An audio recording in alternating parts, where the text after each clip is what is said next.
Hey Witch Talkers, welcome back to the Baby Witch series. I'm Audrey, your witch in the tower. A couple of things that I'm going to go over today is going to be a question I get a lot is why won't my magic work? Why did my spell not work?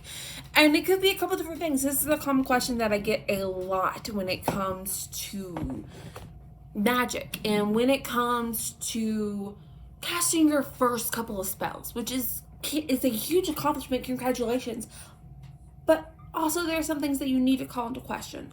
So first I'd like to stay off is that the sewing episode dropped yesterday, and a couple other things have dropped on Witch Talk in the past week. So go ahead and check that out, whether it's on the blog, YouTube, or your podcasting app today. So you can go ahead and check that out. Now, also, there's music playing in the background. I do not own any rights to the music. It's on a random playlist, so I don't know exactly what's playing. So I have to say that for legal reasons, so yay, legal stuff. So let's go ahead and dive deep into why my magic won't work. Why did my spell not work? Well, let's start with the major one, doubt. Doubting can hinder your performance in anything, especially when it comes to magic. And this, if you're looking for a book that I'm referencing,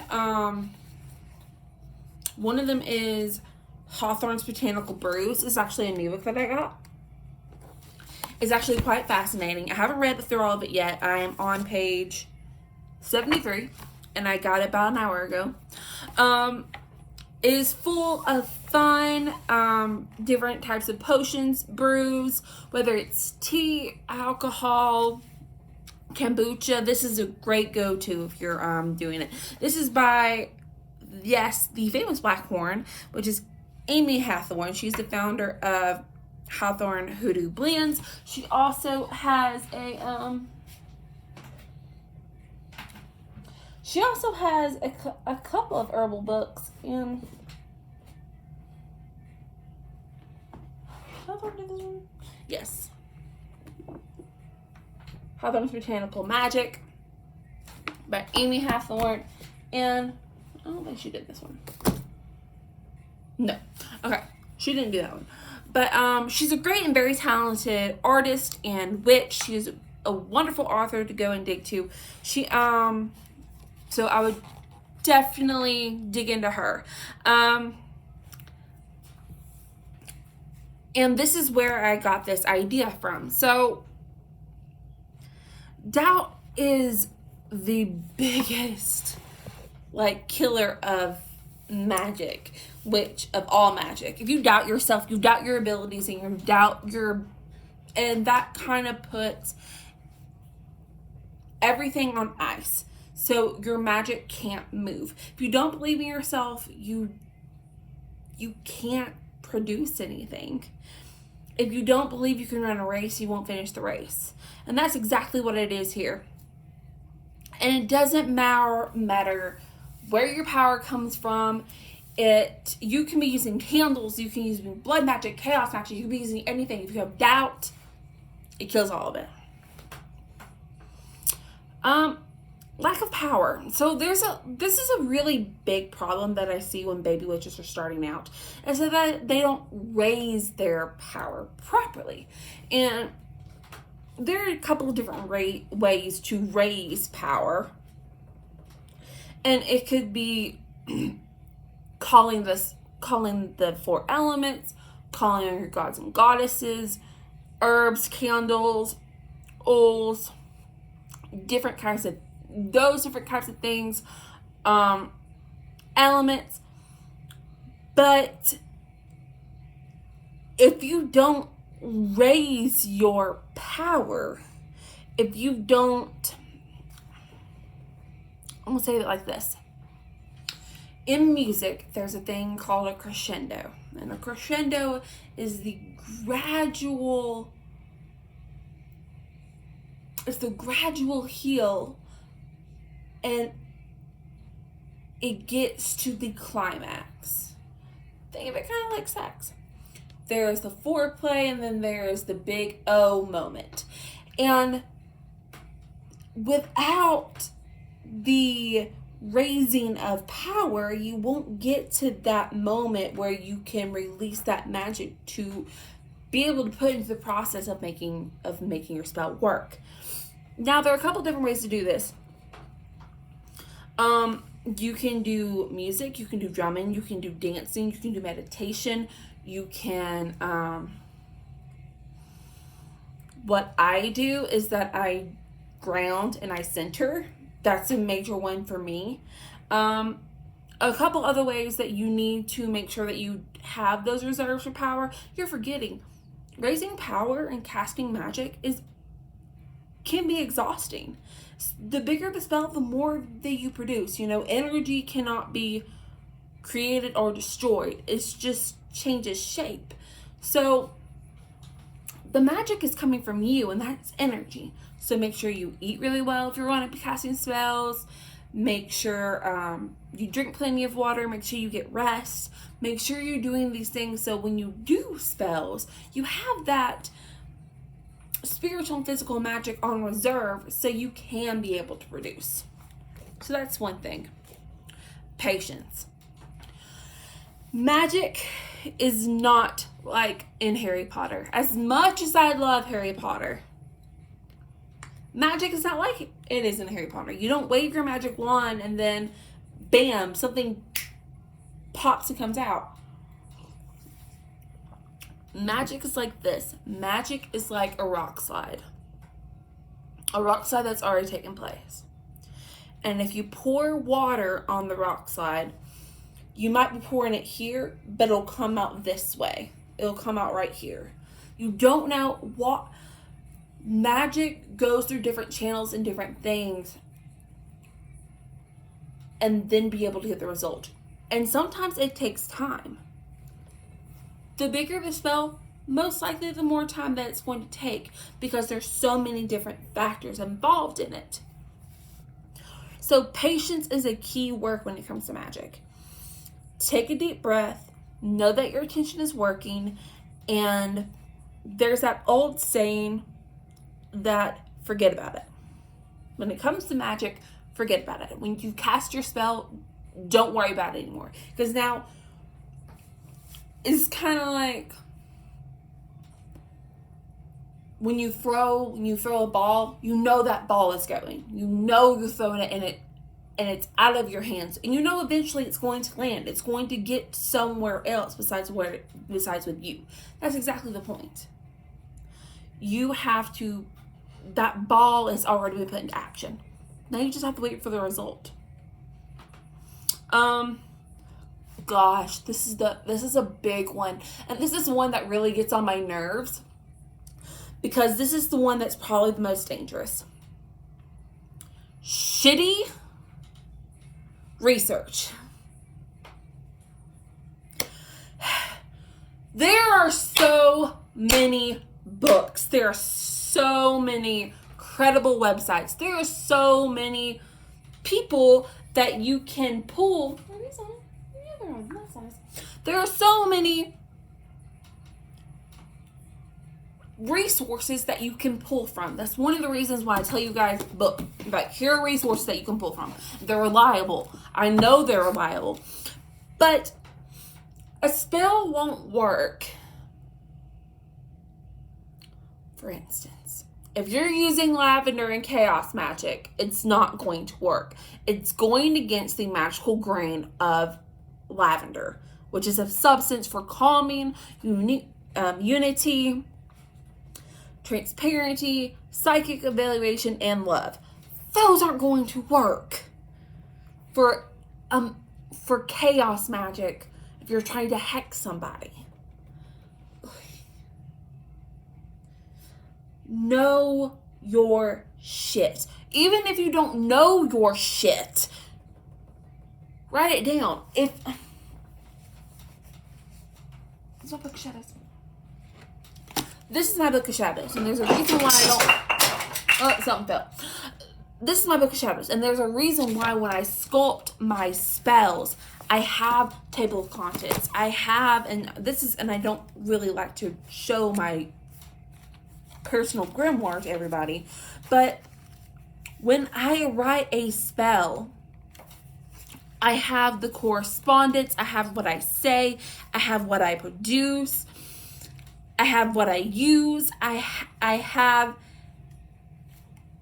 everything that I need. And when I'm creating a spell,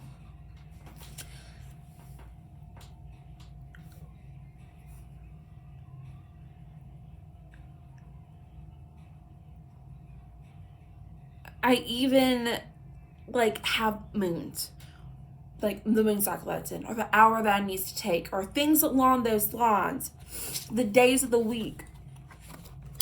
I'll even give you an example. Crap. There's a spell that I did the other day, and it said on a full moon on a Saturday. And it goes over the color correspondence. It went over gods to be called on. It went over all of that. Now, if you're trying to sculpt a spell and you're trying to know what correspondence go for that, I've mentioned this book before. It is the best buy you could ever buy when it comes to sculpting magic, when it comes to sculpting a spell. This is a great book to go buy. Also, there is as you see, my books.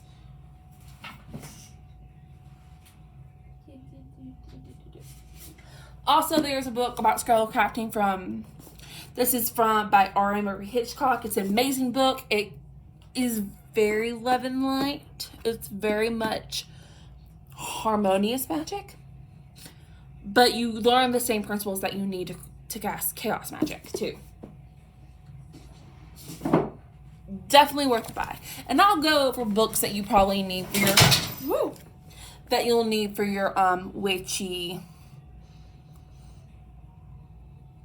your witchy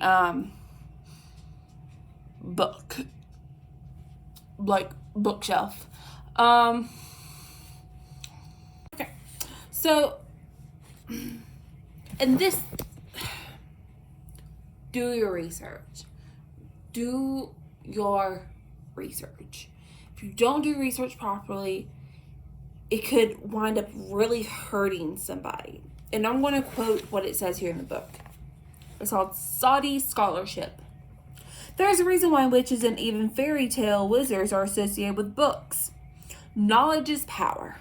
And without the know-how, your magic isn't going to get any wind in its sails. Take the time to do the research needed to feel supported and fulfilled in your magical endeavors. After all, you are building your magical intent in your brain. Now, the next one that she goes over is the lack of focus. And I feel this. I feel this a lot.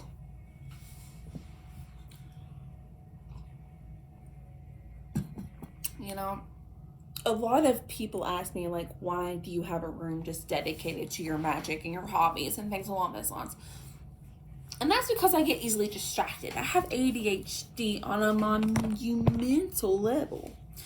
And for me, I like to be focused.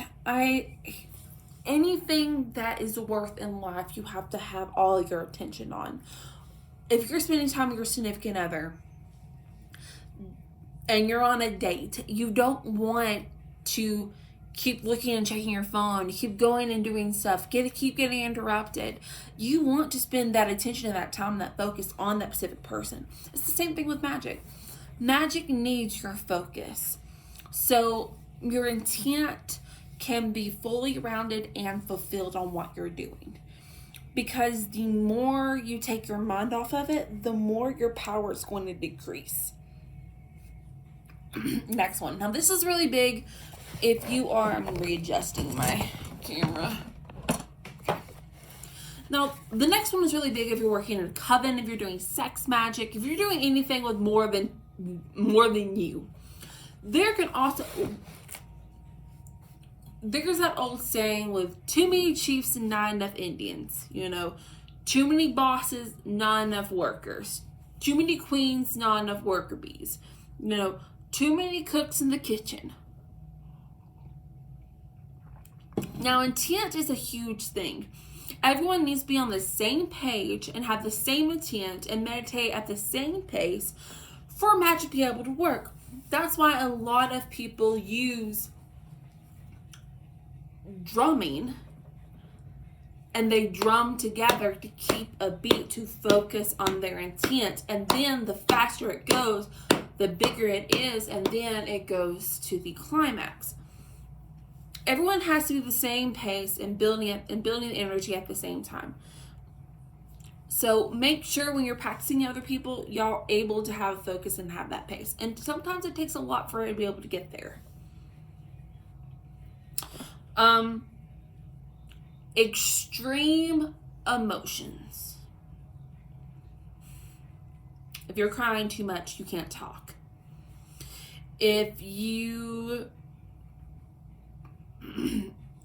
Emotions can hinder your magical practice.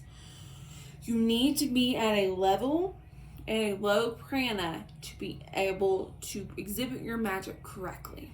You don't want to be on either extreme, because that will cause your magic to go haywire. You want your magic to have continuous heat, not too little and not too much. It can be extremely harmful if you do magic angry or have any extreme emotions when you're doing magic. And I'll give you an example.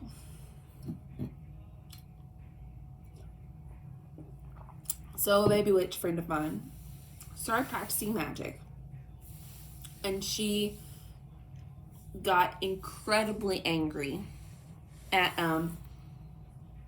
a person that T-boned her. It's an easy mistake. It was just one of those random accidents, and she was very aggravated about it. She was very upset about it.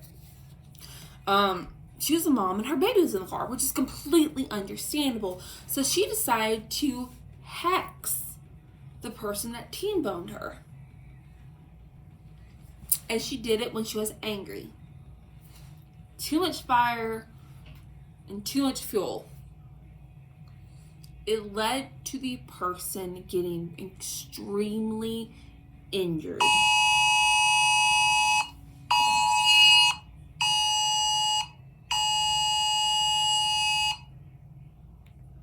For those of you that are wondering what my phone was yelling at me about, it says COVID spread high. Stay home except for essential services. Protect yourself and loved ones.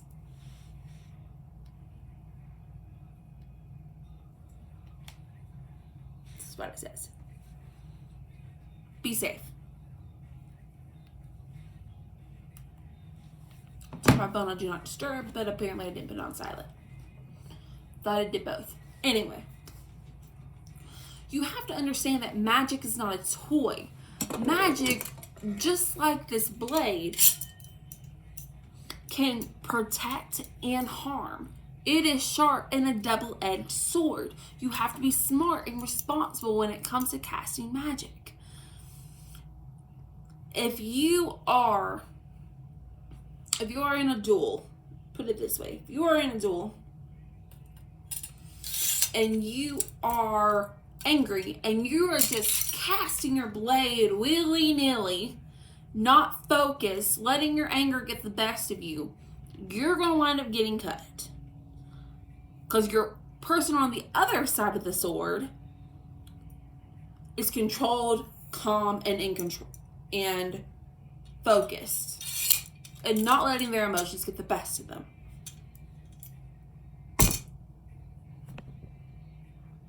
Using magic is a lot like being in combat. It is spiritual combat. It is using a tool that is a spiritual, consistent, and power, and it's very powerful. And you have to be careful. I'll even give you another story, and this has to do with me personally. I really started focusing on my magic, and my magic really started growing. And I didn't know exactly manifestation.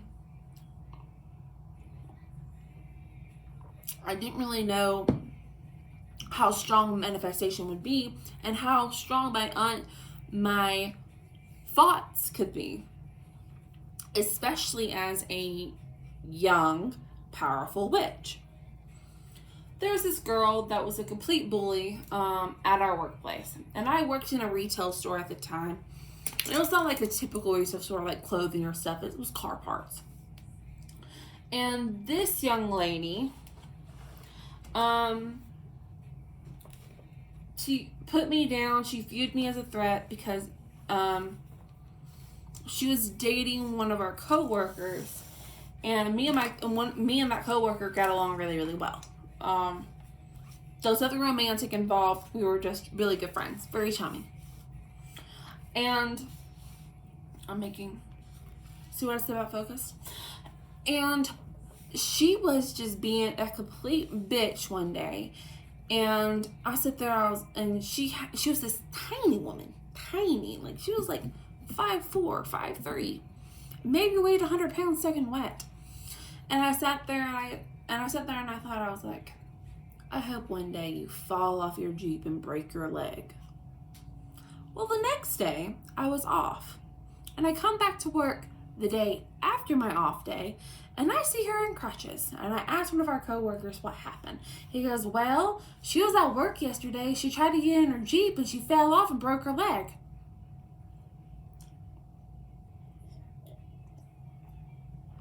And to this day, that taught me a lesson. Magic's not a toy.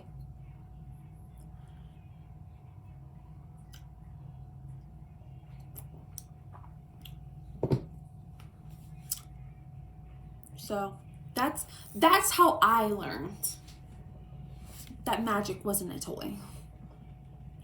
That's why I realized I knew it wasn't a toy, but that's when I knew the gravity of how everything worked. To quote Spider-Man, with great power comes great responsibility. I'm not sure if Spider-Man that say it, but it sounds good.